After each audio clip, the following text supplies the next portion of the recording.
नाजरीन, अब चलते हैं उस खातून की जानिब जिसको वहशियाना तशद्दुद का निशाना बनाया गया। उस बुजुर्ग मोमर खातून का कसूर क्या था, किस तरह से मुल्ज़मान ने उसके घर पर हमला किया और किस तरह से उसे तशद्दुद का निशाना बनाया जाता रहा, ज़मीन पे घसीटा गया, उसी की ज़ुबानी जान लेते हैं कि आखिर तनाज़ा है क्या जिस पर मुल्ज़मान ने ये इंतहाई कदम उठाया। माँ जी, बड़ा अफसोसनाक वाक़या की होया, असल च की तनाज़ा की है तुहाडा और किस तरह सारा मामला होया, क्यों टॉर्चर? साडी ज़मीन है ना जेहड़ी, इन्होंने ਉਹਦੇ ਵਿੱਚ ਆਪਣੇ ਮਾਮੇ ਦੀ ਦੀਵਾਰ ਤੋੜ ਕੇ ਕਬਜ਼ਾ ਕੀਤਾ ਹੈ 13 ਸਾਲ ਦੀ 10 ਤਰੀਕ ਦੇ ਤੀਸਰੇ ਮਹੀਨੇ ਦਾ। ਆਪਣੇ ਮਾਮੂ ਦੀ? ਉਹਨਾਂ ਦਾ ਮਾਮੂ ਮੁਲਜ਼ਮਾਂ ਦਾ ਮਾਮੂ ਹੈ, ਨਾਲ ਉਹਦਾ ਘਰ ਹੈ, ਉਹਦੀ ਦੀਵਾਰ ਤੋੜ ਕੇ ਇੱਥੇ ਕਬਜ਼ਾ ਕੀਤਾ ਹੈ। ਅੱਛਾ, ਉਹ ਸਾਡੇ ਕੁਝ ਲੱਗਦੇ ਉਹਨਾਂ ਦੇ ਮਾਮੂ? ਨਹੀਂ, ਸਾਡੇ ਕੁਛ ਨਹੀਂ ਲੱਗਦੇ ਸਾਰੇ। ਤੇ ਉਹਦਾ ਕੀ ਤਨਾਜ਼ਾ ਹੈ? ਉਹਦਾ ਤਨਾਜ਼ਾ ਨਹੀਂ, ਉਹ ਦੀਵਾਰ ਤੋੜ ਕੇ ਉੱਥੋਂ ਦੀ ਆ ਗਏ ਨਾ, ਹੁਣ ਅੱਗੇ ਰਸਤਾ ਵਲਣਾ ਚਾਹੁੰਦੇ ਨੇ। ਅੱਛਾ, ਉਹ ਅਸੀਂ ਰਸਤਾ ਨਹੀਂ ਵਲਣ ਦਿੰਦੇ। ਉੱਥੇ ਹੁਣੇ ਕਚਰਾ ਕੂੜਾ ਸੁੱਟਦੇ ਸਨ ਤੇ ਅਸੀਂ ਮਨਾ ਕੀਤਾ ਤੇ ਇਹਨਾਂ ਸਾਨੂੰ ਹਮਲਾ ਕਰ ਲਿਆ ਸਾਡੇ ਤੇ। ਤੇ ਜ਼ਿਆਦਾ ਬੰਦੇ ਬੁੜੀਆਂ ਸਨ ਨਾ ਕੇ ਸਾਨੂੰ ਮਾਰਨਾ ਸ਼ੁਰੂ ਕਰ ਦਿੱਤਾ। ਘਰ ਸਾਡੇ ਵੜ ਕੇ ਚੀਜ਼ਾਂ ਤੋੜੀਆਂ ਨੇ। ਕੌਣ ਬੜਿਆ ਘਰ ਤੁਹਾਡੇ? ਘਰ ਸਾਡੇ ਨੂਰ ਸੈਨ, ਨੂਰ ਸੈਨ ਦਾ ਪੁੱਤਰ ਮਨਸੂਰ, ਹੈਦਰ, ਆਰਫ, ਆਰਫ ਦਾ ਪੁੱਤਰ ਮੁੱਚੋ, ਰਜ਼ਾ, ਕਾਸਮ, 4 ਬੀਬੀਆਂ ਨੇ, ਨਸਰੀਨ, ਮੀਦਾ ਬੀਬੀ, ਜਿਹੜੀ ਯਾਸਮੀਨ, ਆਮਨਾ, ਉਹਨਾਂ ਦੇ ਇੱਕ ਮੁੰਡੇ ਦਾ ਨਾਂ ਹੈ ਸ਼ਾਨ ਹਰਕੀ, ਉਹਦਾ ਨਾਂ ਸਿੱਧਾ। ਕੀ ਕਰ ਰਹੇ ਸੀ ਉਸ ਟਾਈਮ ਜਦੋਂ ਉਹਨਾਂ ਨੇ ਹਮਲਾ ਕੀਤਾ? ਤੁਸੀਂ ਕਿੱਧਰ ਗਏ ਸੀ? ਅਸੀਂ ਛੱਤ ਤੇ ਸਾਂ ਆਪਣੀ। ਅੱਛਾ, ਅਸਾਂ ਕਮਰਾ ਪਲਸਤਰ ਕਰਾਇਆ ਗਿੱਲਾ ਸੀ ਤੇ ਅਸੀਂ ਉੱਤੇ ਦੋ ਮੇਰੇ ਭਤੀਜੇ ਤੇ ਮੈਂ। ਅੱਛਾ, ਇਹ ਸਾਰੇ ਬੰਦੇ ਆ ਕੇ ਨਾ ਤੇ ਵੱਟੇ ਮਾਰਦੇ, ਡੰਡੇ ਸੋਟੇ ਫੜੇ ਆ ਗਏ ਨੇ। ਅਸੀਂ ਵੇਖਦੇ ਰਹੇ ਹਾਂ। ਫਿਰ ਇਹਨਾਂ ਨੇ ਆ ਕੇ ਇੱਥੋਂ ਦੀ ਇੱਕ ਬੰਦੇ ਨੇ ਪਿੱਛੋਂ ਦੀ ਚੜ੍ਹ ਕੇ ਦੀਵਾਰ ਤੋੜੀ, 2 ਬੰਦਿਆਂ ਨੇ ਖਿੜਕੀ ਕੱਟੀ, ਮੇਸਣ ਤੋੜਿਆ, ਸ਼ੀਸ਼ਾ ਸੈੱਟ ਤੋੜਿਆ, ਮਸ਼ੀਨ, ਦਰਵਾਜ਼ਿਆਂ ਨੂੰ ਡੰਡੇ ਸੋਟੇ ਮਾਰਦੇ ਰਹੇ। ਅੰਦਰ ਆ ਕੇ ਜਦੋਂ ਅੰਦਰ ਆ ਗਏ ਨੇ, ਫਿਰ ਉਹਨਾਂ ਅੰਦਰੋਂ ਆ ਕੇ ਸਾਨੂੰ ਉੱਤੋਂ ਦੀ ਛੱਤ ਤੋਂ ਦੀ ਜਿਹੜੇ ਆਏ ਨੇ, ਉਹਨਾਂ ਇੱਕ ਦਰਵਾਜ਼ਾ ਪੌੜੀ ਵਾਲੇ ਦਾ ਬਹਿਰਾ ਤੋੜਿਆ। ਥੱਲੇ ਆ ਕੇ ਅਸੀਂ ਵਾਸ਼ਰੂਮ 'ਚ ਵੜ ਗਏ। ਕੌਣ ਕੌਣ? ਮੇਰਾ ਭਤੀਜਾ ਮਤਲੂਬ ਆਲਮ ਤੇ ਫਰੂਕ ਆਲਮ। ਕਿੰਨੇ ਉਮਰ ਹੈ ਉਹਨਾਂ ਦੀ? ਉਹਨਾਂ ਦੀ ਉਮਰ ਤਕਰੀਬਨ 17-18 ਸਾਲ, 16 ਸਾਲ ਹੈ। ਠੀਕ ਹੈ। ਉਹ ਅਸੀਂ ਅੰਦਰ ਵੜ ਕੇ ਦਰਵਾਜ਼ੇ ਕੁੰਡੀਆਂ ਮਾਰ ਲਈਆਂ ਨੇ। ਉਹਨਾਂ ਵਾਸ਼ਰੂਮ ਦੇ ਦਰਵਾਜ਼ਾ ਇੱਕ ਤੋੜਿਆ ਤੇ ਉਹ ਥੋੜਾ ਟੁੱਟਿਆ, ਦੂਸਰਾ ਤੋੜ ਕੇ ਅੰਦਰ ਆ ਕੇ ਸਭ ਤੋਂ ਪਹਿਲਾ ਨੰਬਰ ਮੈਨੂੰ ਆਰਫ ਨੇ ਵਾਲਾਂ ਤੋਂ ਫੜ ਕੇ ਬਾਹਰ ਕੱਢਿਆ। ਅੱਛਾ, ਉੱਥੇ ਮਾਰਨਾ ਸ਼ੁਰੂ ਕਰ ਦਿੱਤਾ ਕਮਰੇ 'ਚ। ਸਾਰਿਆਂ ਵਾਰੀ ਵਾਰੀ ਮਾਰਿਆ, ਫਿਰ ਇੱਥੇ ਵਿਹੜੇ 'ਚ ਮਾਰਿਆ, ਫਿਰ ਖਿੱਚ ਕੇ ਨੂਰ ਸੈਨ ਉਹ ਉੱਥੇ ਲੈ ਗਿਆ ਗਲੀ ਦੇ ਚੌਂਕ 'ਚ। ਉਹ ਗਲੀ ਦੇ ਚੌਂਕ 'ਚ ਇਹਨਾਂ ਨੇ ਮਾਰਿਆ। ਸਾਰੇ ਵਾਰੋ ਵਾਰੀ ਇੱਥੇ ਮਾਰਦੇ ਰਹੇ ਨੇ, ਉੱਥੇ ਵੀ ਮਾਰ ਮਾਰ ਕੇ ਜਦੋਂ ਬਿਲਕੁਲ ਅਸੀਂ ਇਹਨਾਂ ਸਮਝਿਆ ਕਿ ਖਤਮ ਹੋ ਗਏ ਨੇ, ਫਿਰ ਨਸੇ ਨੇ। ਕਿਸੇ ਬੰਦੇ ਸਾਨੂੰ ਪਿੰਡ ਦੇ ਨੇ ਛਡਾਇਆ ਨਹੀਂ। ਕਿਸੇ ਨੇ ਨਹੀਂ ਛੁਡਾਇਆ? ਕਿਸੇ ਨੇ ਅਗਾ ਹੋ ਗਿਆ। ਲੋਕਾਂ ਦੇ ਜਿਹਦੇ ਵੀ ਇਹ ਗੱਲ ਪੈਂਦੇ ਨਾ, ਇੰਝ ਹੀ ਜ਼ਿਆਦਤੀ ਕਰਦੇ ਨੇ ਬਹੁਤੇ ਨੇ, ਤੇ ਇਹਨਾਂ ਕੋਲ ਇਹਨਾਂ ਦੇ ਖੌਫ ਤੋਂ ਅਗਾ ਹੀ ਕੋਈ ਨਹੀਂ ਹੋਇਆ। ਸਾਰੇ ਲੋਕ ਵੇਖਦੇ ਵੀ ਰਹੇ ਨੇ, ਤੇ ਉਹ ਜਿਹੜਾ ਅਗਾ ਹੋਇਆ ਹੀ ਕੋਈ ਨਹੀਂ, ਕਿਸੇ ਨੇ ਛਡਾਇਆ ਹੀ ਨਹੀਂ। ਤੇ ਤੁਹਾਡੇ ਬੇਟੇ ਜਾਂ ਹੋਰ ਕੋਈ ਬੇਟਾ ਮੇਰਾ ਕੋਈ ਨਹੀਂ ਸੀ ਘਰ, ਬੇਟਾ ਕੋਈ ਮੇਰਾ ਤੇ ਉਹ ਸ਼ਹਿਰ ਸੀ, ਭਰਾ ਕੰਮ ਤੇ ਗਿਆ ਸੀ। ਤੇ ਦੂਸਰਾ ਇਹਨਾਂ ਦਾ ਬੜਾ ਵੱਡਾ ਇੱਕ ਗਰੁੱਪ, ਇਹਨਾਂ ਦੀ ਤੀਸਰੀ ਚੌਥੀ ਵਾਰ ਹੈ ਮੇਰੇ ਤੇ। ਅੱਗੇ ਵੀ ਇਹਨਾਂ ਗਰੁੱਪ ਬਣਾ ਕੇ ਮੈਨੂੰ ਮਾਰਿਆ ਇਸ ਛੱਤ ਤੇ। ਉਹ ਮੇਰੇ ਰਿਸ਼ਤੇਦਾਰ ਵੀ ਕੁਛ ਇਹਨਾਂ ਨਾਲ ਦੂਰੋਂ ਪਾਰੋਂ ਰਿਸ਼ਤੇਦਾਰ ਨੇ ਰਲੇ ਨੇ, ਤੇ ਇੱਕ ਵੱਡਾ ਸਾਰਾ ਗਰੁੱਪ ਬਣ ਗਿਆ, ਕਬਜ਼ਾ ਗਰੁੱਪ। ਇਹਨਾਂ ਨੇ ਹਰ ਕਿਸੇ ਨਾਲ ਜ਼ਿਆਦਤੀ ਕਰਨੀ। ਇਹਨਾਂ ਦੇ ਖੌਫ ਕੋਲੋਂ ਆਵਾ ਕੋਈ ਨਹੀਂ ਆਇਆ। ਕੋਈ ਨਹੀਂ ਆਂਦਾ। ਤੇ ਇਹ ਮੂਵੀ ਕੌਣ ਬਣਾਉਂਦਾ ਰਿਹਾ? ਤੁਹਾਡੀ ਵੀਡੀਓ ਕੌਣ ਬਣਾਉਂਦਾ ਰਿਹਾ? ਵੀਡੀਓ ਬਸ ਕੁਦਰਤੀ ਜਿੰਜ ਬਣ ਗਈ ਹੈ ਨਾ। ਉਹ ਕਿਸੇ ਨੇ ਜਿਸ ਤਰ੍ਹਾਂ ਵੀ ਬਣ ਗਈ ਹੈ, ਅੱਲਾ ਦੀ ਤਰਫੋਂ ਹੀ ਸਮਝੋ ਬਣ ਗਈ। ਇਹਨਾਂ ਅਸੀਂ ਆਪ ਬਣਾ ਰਹੇ ਸੀ ਤੁਹਾਡੀ ਵੀਡੀਓ ਮਾਰਦੇ ਹੋਏ? ਉਹ ਮਾਰਦਿਆਂ ਕੁੜੀ ਜੀ ਬਣਾ ਰਹੀ ਸੀ ਉਹਨਾਂ ਦੀ ਇੱਕ। ਅੱਛਾ, ਮਾਰਦਿਆਂ ਵੀਡੀਓ ਬਣਾ ਕੇ ਇਹਨਾਂ ਨੈਟ ਤੇ ਚਾੜਨੀ ਕਿ ਅਸਾਂ ਐਸ਼ਰ ਕੀਤਾ। ਬਸ ਉਹਨਾਂ ਨੇ ਖੌਫ ਫੈਲਾਉਣਾ ਸੀ ਨਾ। ਹਰ ਚੀਜ਼ ਸਾਡੀ ਤੋੜ ਚੜੀ ਹੈ ਕਿ ਜਿਹੜੀ 3 ਸ਼ੂ ਤੱਕ ਤੋੜ ਛੜਿਆ, ਟੂਟੀਆਂ ਪਾਣੀ ਵਾਲੀਆਂ ਤੋੜ ਛੜੀਆਂ ਨੇ, ਟੈਂਕੀਆਂ। ਸਾਡੇ ਨਾਲ ਬਹੁਤ ਜ਼ੁਲਮ ਹੋਇਆ ਤੇ ਕੋਈ ਬੰਦਾ ਆਗਾ ਨਹੀਂ ਹੋਇਆ। ਕੋਈ ਨਹੀਂ ਬੰਦਾ ਤੇ ਉਸ ਵਕਤ ਪੁਲਿਸ ਵੀ ਨਹੀਂ ਸਾਡੀ ਬਾਤ ਲਈ। ਬਾਅਦ ਚ ਪੁਲਿਸ ਨੇ ਸਾਨੂੰ ਜਦੋਂ ਹੁਣ DPO ਸਾਹਿਬ ਦੇ ਆਰਡਰ ਨਾਲ ਤੇ SSP ਸਾਹਿਬ ਦੇ ਆਰਡਰ ਨਾਲ ਨਾ ਹੁਣ ਪੁਲਿਸ ਸਾਡੇ ਨਾਲ ਧਾਵਨ ਕਰ ਰਹੀ ਹੈ। 14 ਮੁਲਜ਼ਮ ਸਾਡੇ ਫੜੇ ਨੇ ਤੇ 15ਵਾਂ ਦੇ ਵੀ ਰਹਿੰਦਾ ਹੈ। ਉਹ ਫੜਿਆ ਜਾਏਗਾ ਤੇ ਮੈਨੂੰ ਤਵੱਕੋ ਹੈ ਦੀ ਕਿ ਇਨਸਾਫ ਮਿਲਿਆ। ਤੇ ਇੱਕ ਬੰਦਾ ਸਿਆਸੀ ਹੈ ਕੋਈ ਐਸਾ ਜਿਹੜਾ ਚਾਹੁੰਦਾ ਕਿ ਇਹ ਬੰਦੇ ਬੇਗੁਨਾਹ ਹੋਣ। ਅੱਛਾ। ਉਹਦਾ ਮੈਂ ਅਜੇ ਨਾਂ ਨਹੀਂ ਲੈਂਦੀ ਕਿ ਸ਼ਾਇਦ ਉਹਨੂੰ ਖੁਦ ਹੀ ਖਿਆਲ ਆ ਜਾਏ, ਪਰ ਉਹਦਾ ਪੇਸ਼ਾ ਐਸਾ ਹੈ। ਅਗਰ ਉਹ ਨਾ ਬਾਜ਼ ਆਇਆ ਤੇ ਫਿਰ ਮੈਨੂੰ ਸ਼ਾਇਦ ਉਹਦਾ ਨਾਮ ਜ਼ਾਹਰ ਕਰਨਾ ਪਏ। ਤੇ ਉਹ ਬੰਦੇ ਬੇਗੁਨਾਹ ਵੀ ਕਰਾਉਣਾ ਚਾਹੁੰਦਾ ਹੈ ਕਿ ਉਹਦੀ ਤਰਫੋਂ ਸਾਨੂੰ ਅੱਗੇ 2-3 ਵਾਰ ਇੰਝ ਹੋਇਆ। ਤੇ ਹੁਣ ਇੰਨੇ ਜ਼ੁਲਮ ਦੇ ਬਾਵਜੂਦ ਵੀ ਜਿਹੜੇ ਮਾਵਾਂ ਭੈਣਾਂ ਵਾਲੇ ਨੇ ਉਹਨਾਂ ਨੂੰ ਤਾਂ ਤਰਸ ਆਉਂਦਾ ਹੈ। ਤੇ ਮੇਰੇ ਨਾਲ ਜਿਹੜੀ ਜ਼ਿਆਦਤੀ ਹੋਈ ਹੈ, ਬੁੱਢੇ ਬਾਰੇ ਮੇਰੀਆਂ ਹੱਡੀਆਂ ਟੁੱਟੀਆਂ ਨੇ, ਮੈਂ ਟੁਰਨੋਂ ਫਿਰਨੋਂ ਆਵਾਜ਼ਾਰ ਹੋ ਗਈ ਕਿ ਇੰਨਾ ਕੁ ਜ਼ੁਲਮ ਮੇਰੇ ਨਾਲ ਹੋਇਆ ਕਿ ਕੋਈ ਮੇਰੇ ਜਿਸਮ ਦਾ ਪੁਰਜ਼ਾ ਸਾਬਤ ਨਹੀਂ ਰਿਹਾ। ਹਰ ਜਿਸਮ ਦੇ ਪੁਰਜ਼ੇ ਤੇ ਸੱਟਾਂ ਲੱਗੀਆਂ। ਇੰਨੀ ਬੁਰੀ ਤਰ੍ਹਾਂ ਮਾਰਿਆ ਉਹਨਾਂ ਇੰਨੀ ਬੁਰੀ ਵੀਡੀਓ 'ਚ ਤਰ੍ਹਾਂ ਵੀ ਨਜ਼ਰ ਮਾਰਿਆ। ਆ ਰਿਹਾ ਬੜਾ।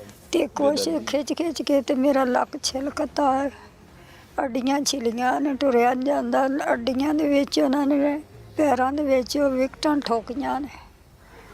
ਇਹਨੇ ਜ਼ੁਲਮ ਨਾਲ ਮਾਰਿਆ ਕਿ ਜ਼ਿੰਦਗੀ 'ਚ ਪਹਿਲਾਂ ਹੀ ਜ਼ੁਲਮ ਐਸਾ ਵੇਖਿਆ।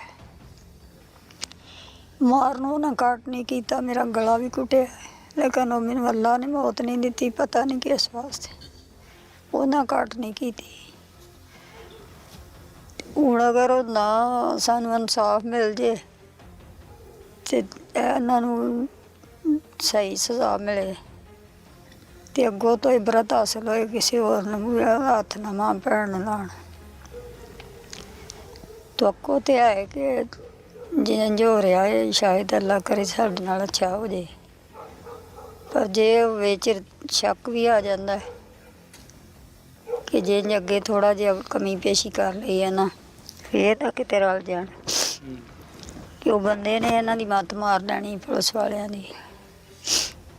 ਉਹ ਟਾਊਟ ਹੈ ਪੁਲਿਸ ਦਾ ਤੇ ਉਹਦਾ ਪੇਸ਼ਾ ਐਸਾ ਕਰਨਾ। ਅਗਰ ਨਾ ਬਾਜ਼ ਆਇਆ ਤੇ ਫਿਰ ਮੈਂ ਖੁਦ ਵਜ਼ੀਰ ਆਲਾ ਦੇ ਪੇਸ਼ ਹੋਵਾਂਗੀ ਜੇ ਬੰਦੇ ਨੇ ਬੇਗੁਨਾਹ ਕਰਾਏ ਤੇ। ਹੁਣ ਵੀ ਵਜ਼ੀਰ ਆਲਾ ਤੋਂ ਤੁਹਾਡੀ ਕੋਈ ਅਪੀਲ ਨਹੀਂ, ਕੋਈ ਹਕੂਮਤੀ ਸ਼ਖਸੀਅਤ ਨਹੀਂ ਆਈ ਇੱਥੇ? ਐਡਾ ਵੱਡਾ ਸਾਨਿਆ ਹੋ ਗਿਆ, ਕੋਈ ਆਇਆ? ਮੇਰੇ ਕੋਲ ਤੇ ਕੋਈ ਐਸਾ ਹੈ, ਮੀਡੀਆ ਵਾਲੇ ਆ ਰਹੇ ਨੇ, ਕੋਈ ਹੋਰ ਪੁਲਿਸ ਵਾਲੇ ਆ ਰਹੇ ਨੇ, ਹੋਰ ਤੇ ਕੋਈ ਬੰਦਾ ਨਹੀਂ ਆਇਆ। ਤੇ ਮਾਂ ਜੀ ਕਦੋਂ ਤੋਂ ਤੁਸੀਂ ਇੱਧਰ ਦੇ ਰਹਿਣ ਵਾਲੇ ਹੋ? ਅਸੀਂ ਜੱਦੀ ਪੁਸ਼ਤੀ, ਮੇਰਾ ਮਾਂ ਬਾਪ ਇੱਥੋਂ ਦੇ ਰਹਿਣ ਵਾਲਾ ਹੈ। ਮੇਰੀ ਸ਼ਾਦੀ ਇੱਧਰ ਡਸਕੇ ਵੱਲ ਹੋਈ ਹੈ ਤੇ ਮੈਂ ਇੱਥੇ ਆਪਣੀ ਫੁੱਫੀ ਦੀ ਜਗ੍ਹਾ ਮਕਾਨ ਖਰੀਦ ਕੇ ਇੱਥੇ ਰਹਿ ਰਹੀ ਹਾਂ। ਤਕਰੀਬਨ 21-22 ਸਾਲ ਹੋ ਗਏ ਨੇ ਮੈਨੂੰ ਇੱਥੇ, ਸ਼ਾਦੀ ਤੋਂ ਬਾਅਦ ਵੀ ਰਹਿੰਦੇ ਹਾਂ। ਤੇ ਉੱਧਰ ਮੇਰਾ ਘਰ ਹੈ। ਇਹ ਮੈਂ ਮੁਸੀਬਤ ਮਾਰਿਆ ਇਹਨਾਂ ਦੇ ਕਬਜ਼ੇ ਵਾਸਤੇ ਇਹ ਘਰ ਬਣਾਇਆ ਹੈ ਕਿ 1.5 ਸਾਲ ਮੈਂ ਤੰਬੂ 'ਚ ਵੀ ਇਹਨਾਂ ਦੀ ਵਜ੍ਹਾ ਤੋਂ ਕੱਢਿਆ। ਰਿਸ਼ਤੇਦਾਰ ਨੇ ਤੁਹਾਡੇ? ਨਹੀਂ, ਮਹੱਲੇਦਾਰ ਨੇ, ਰਿਸ਼ਤੇਦਾਰ ਨਹੀਂ, ਬਰਾਦਰੀ ਇੱਕ ਇੱਕੋ ਹੀ ਬਰਾਦਰੀ? ਹਾਂਜੀ। ਕੋਈ ਅਪੀਲ ਵਜ਼ੀਰ ਆਲਾ ਸਾਹਿਬ ਤੋਂ ਕਰਨਾ ਚਾਹੁੰਦੇ ਹੋ ਕਿਸੇ ਨੂੰ? ਵਜ਼ੀਰ ਆਲਾ ਸਾਹਿਬ ਅੱਗੇ ਆਹੀ ਅਪੀਲ ਕਰਨੇ ਆ ਕਿ ਸਾਨੂੰ ਇਨਸਾਫ ਮਿਲਣਾ ਚਾਹੀਦਾ। ਸਾਡੇ ਇਲਾਕੇ ਦੀ ਪੁਲਿਸ ਨੂੰ ਵੀ ਹਦਾਇਤ ਕਰਨ ਤੇ ਇਹ ਚੋਰਾਂ ਨੂੰ ਵੀ ਸਜ਼ਾ ਅਸੀਂ ਦੇਣ ਕਿ ਕਬਜ਼ਾ ਗਰੁੱਪੀ ਤੋਂ ਮੁੜ ਜਾਣ। ਅਪੀਲ ਹੀ ਹੈ ਕਿ ਸਾਡੇ ਗਰੀਬਾਂ ਦੀ ਕੋਈ ਆ ਸੁਣ ਲੈਣ। ਕੋਈ ਐਸਾ ਅੱਛਾ ਕਾਨੂੰਨ ਜਿਹੜਾ ਕੱਢਿਆ ਹੈ ਉਹਦੇ ਮੁਤਾਬਕ ਚੱਲਣ ਤੇ ਸਾਨੂੰ ਇਨਸਾਫ ਗਰੀਬਾਂ ਨੂੰ ਮਿਲੇ। ਗਰੀਬਾਂ ਦੀ ਸੁਣੀ ਨਹੀਂ ਜਾਂਦੀ। ਤਗੜਿਆਂ ਲੋਕਾਂ ਦਾ ਇਹਨੂੰ ਸਲਾਮ ਹੈ। नाजरीन, हमारे साथ जो ब्यूरो चीफ हैं सियालकोट उस्मान इकबाल साहब वो भी मौजूद है। उस्मान साहब, इतना अफसोसनाक वाक़या, एक बुज़ुर्ग ख़ातून, मोमर ख़ातून हमारे साथ ही मौजूद हैं, जिस तरह उन्हें वहशियाना तशद्दुद का निशाना बनाया गया, घसीटा गया सड़क पर, इस पर आप क्या कहेंगे? किस तरह से ये वाकया हुआ और किस तरह के पुलिस ने फिर कार्रवाई की, क्या तफसीलात आपके पास क्या है? देखिए जी, ये भाई इंसानियत सोज वाक़या है। इसमें इंसानियत भी शर्मा गई। एक मुअम्मर बज़रू ख़ातून के ऊपर इस तरह वहशियाना तशद्दुद किया गया, बड़े बाज़ार में घसीटा गया। इसकी जितनी भी मज़म्मत की जाए वो कम है। लेकिन ये है कि इनका जो वजह तनाज़ा है वो जो हमारे पास मालूमात हैं उसके मुताबिक यही है कि ये इनका एक मुतनाज़ा अराज़ी है जिस पर इनकी 2013 से जो है वो सिविल लिटिगेशन भी जो है वो चल रही है, और इस तरह के इनके मामूली झगड़े जो हैं वो चलते रहे हैं। लेकिन इस वक्त जो वाक़या ये 31 दिसंबर का बता रही हैं हुआ, वो इंतहाई शर्मनाक वाक़या है जिससे न सिर्फ सियालकोट की बदनामी बल्कि पूरे पाकिस्तान की जो है वो बदनामी हुई है। हमारी जो इस्लामी और मशरक़ी रवायात हैं उसके बरक्स ऐसे ख़ातून को जो है वो तशद्दुद का निशाना बनाया गया है। इस पर जो है वो ये इंतहाई शर्मनाक, इसकी मैं अर्ज़ कर चुका हूँ, जितनी मज़म्मत की जाए कम है। और ये है कि अब इदारों का काम है, पुलिस का काम है, हमारे अदालती निज़ाम जो है उसके मुताबिक इनको ऐसी सज़ा दी जाए ऐसे लोगों को, और इनको कैफ़रे किरदार तक पहुँचाया जाए, इबरतनाक सज़ा दी जाए ताकि आइंदा ऐसे वाक़यात जो है उनकी रोकथाम हो सके। बिल्कुल उस्मान साहब, खबर भी आप ही ने ब्रेक की थी ये? जी बिल्कुल, ये हमने ही खबर ब्रेक की थी। यूँ ही ये मामला जो है वो DPO सियालकोट उमर सईद मलिक के पास पहुंचा। फौरी तौर पर उन्होंने एक्शन भी लिया। इस पर 6 टीमें जो हैं वो तश्कील दी जिन्होंने जो है वो कार्रवाई की, और एक रात में जो इसमें मुल्ज़मान हैं उनको दीगर शहरों से, मुख्तलिफ डिस्ट्रिक्ट से, सरगोदा से, डस्का से, जाई मुख्तलिफ इलाकों से, पसरूर से जाके गिरफ़्तार किया गया। और एक रात में मरकज़ी मुलज़म समेत 12 मुल्ज़मान को जो है वो गिरफ़्तार किया गया, जिसमें 4 ख़वातीन भी शामिल हैं जिनको जेल भिजवा दिया गया है, और बाकी 9 मुल्ज़मान जो हैं वो पुलिस के पास 15 तारीख तक रिमांड पे हैं। तो इसमें मैं समझता हूँ कि ये सारा क्रेडिट DPO सियालकोट उमर सईद मलिक को जाता है, जिन्होंने फौरी तौर पे जो है वो मामले की नोयत को समझते हुए, इसकी संगीनी को समझते हुए फौरी कार्रवाई की है, और फौरी नोटिस लेते हुए जो है इसकी टीमें भी तश्कील दी, और सारा जो है वो जो इनके तहफ़्फ़ुज़ात हैं उसमें मैं यही कहूँगा कि अगर ASP बर वक्त कार्रवाई करते, इस मामले का नोटिस लेते, आला हुकाम को बताते, तो शायद इनके भी जो तहफ़्फ़ुज़ात हैं वो इस वक्त ना होते। लेकिन जो ही DPO सियालकोट के इल्म में आया, उन्होंने नोटिस लिया, तो मैं समझता हूँ कि बड़ा उनकी ये एक जो है वो कारकर्दगी है कि एक रात में जो है वो तमाम मुल्ज़मान जो हैं उनको गिरफ़्तार किया गया है, और संगीन दफ़ात के तहत उनके ख़िलाफ़ मुकदमा भी दर्ज किया गया है, और इस वक्त 15 तारीख तक रिमांड है। जिस तरह हमारे इल्म में है कि उनके तमाम जो एविडेंस है वो इकट्ठे किए जाएंगे और बरामदगियाँ की जाएंगी, और जो है वो उनको कैफ़रे किरदार तक पहुँचाने की जो है वो कोशिश की जाएगी। हमारे साथ SHO भी मौजूद हैं, खुरम साहब, उनसे बात करते हैं। खुरम साहब, बड़ा ही अफसोसनाक वाक़या, आपने खुद सारे मुल्ज़मान को भी गिरफ़्तार किया है। अभी तक जो ख़ातून है उनका कहना है कि एक और मरकज़ी मुल्ज़िम है जिसने सबसे पहले इन्हें बाथरूम में से निकाल कर टॉर्चर करना शुरू किया, सहन में लेके आया, फिर बाहर नूर हुसैन लेके गया, वो भी गिरफ़्तार है, उसके बेटे भी, 14 के करीब मुल्ज़मान है। एक मुल्ज़िम जो है वो कौन है, आरिफ, वो क्यों नहीं गिरफ़्तार हो सका, क्या वजूहत है? जी, इसमें जैसे ही हमें ये वक़ूए की इत्तला मिली, DPO साहब ने जैसे आप बता रहे थे, उन्होंने टीमें तश्कील दी। हमने एक रात में 12 मुल्ज़मान पकड़े। जो एक मुल्ज़म रहता है, इसका एक बेटा तैमूर, और इसकी वो भी इस वक्त मेरी लाकअप में है, बर्मान जिस्मानी है, और इसकी जो वाइफ है वो हम ऑलरेडी जेल में भेज चुके हैं। अच्छा, जेल भेज चुके हैं आरिफ की? आरिफ की। अच्छा, वो खुद फरार है अकेला? वो खुद फरार है, इंशाल्लाह वो भी जल्दी वो भी कानून के शिकंजे में होगा। बाकी रही बात इसमें एविडेंस की, तो इसे हम हर एंगल से इंशाल्लाह इसमें एविडेंस कलेक्ट करेंगे, और मुल्ज़मान को संगीन दफ़ात के तहत हम चलान करेंगे, और सख्त से सख्त सज़ा दिलवाने की कोशिश करेंगे। इसमें कोशिश करेंगे कि एविडेंस का हर पहलू से, तफ्तीश के हर पहलू से उसकी एविडेंस उसमें शामिल हो, और इसमें कोई लकूना ना रह जाए कि जिससे कल को अदालत को इनको सज़ा देने में किसी किस्म की कबाहत हो। तो ये अगर इन मुल्ज़मान का रिकॉर्ड चेक किया जाए, जैसे आपने ये मुल्ज़मान गिरफ़्तार किए हैं, ये साबिक रिकॉर्ड याफ्ता हैं या इनके रिश्तेदार क्रिमिनल हैं? क्या मतलब कोई ऐसी एक्टिविटीज़ भी हैं इनकी कि यही इनका कोई बड़ा जो इन्होंने कारनामा सर अंजाम दिया है? जो इस वक्त मेरे पास मुल्ज़मान गिरफ़्तार हैं, इनमें से ज़्यादातर ये कम उम्र के लड़के हैं। एक आध नूर हुसैन जैसा है, उसकी उम्र ज़्यादा है। जो ये कम उम्र के लड़के हैं, इनमें से तो कोई भी रिकॉर्ड याफ्ता साहब का नहीं है। हाँ, लेकिन ये जैसे ये कबूतरबाजी या ऐसे आवारा गर्दी, इस किस्म के इनकी रिपोर्ट जो है वो पाई जाती है। बहुत शुक्रिया। ईमान जी को दीजिएगा दोबारा माइक। अच्छा माँ जी ने लगे, माँ जी आपने बात सुन ली सारों की, अब कोई ऐसी बात जो आप करना चाहती हूँ, किसी से कोई अपील है, कोई वज़ीर आज़म पाकिस्तान से, वैसे पुलिस आपका काम कर रही है, मुल्ज़मान गिरफ़्तार कर लिए हैं, जो फ़रार आप कह रही थी उसकी बीवी और साथ उसका बेटा भी पुलिस की हिरासत में, तो और कोई इसके अलावा बात जो रह गई?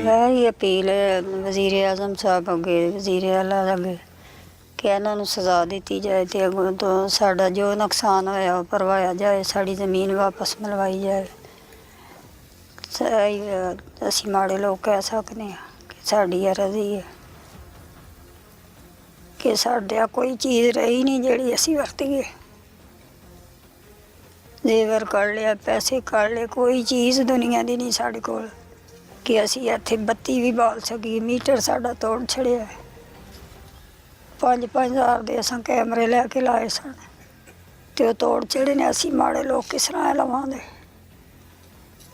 ते जे इन्हां नूं सही सज़ा देण, सानूं वापस दिवाण ते सानूं इंसाफ मिल जाएगा। खेलों का सामान तैयार करने के हवाले से जाने जाने वाला शहर सियालकोट अब सानियात के हवाले से क्यों जाना जा रहा है? इसकी बुनियादी वजह तो अदम बर्दाश्त मालूम होती है। इस अदम बर्दाश्त से न सिर्फ सियालकोट बल्कि पूरे पाकिस्तान की बदनामी हो रही है। इसकी रोकथाम के लिए न सिर्फ हुक्मरानों को बल्कि अवाम को भी अपना किरदार अदा करने की जरूरत है। अपने इर्द गिर्द होने वाले जुर्म को फौरी 15 पर रिपोर्ट कीजिए। अपने मेजबान सलमान कुरैशी को इजाजत दीजिए। अल्लाह निगहबान।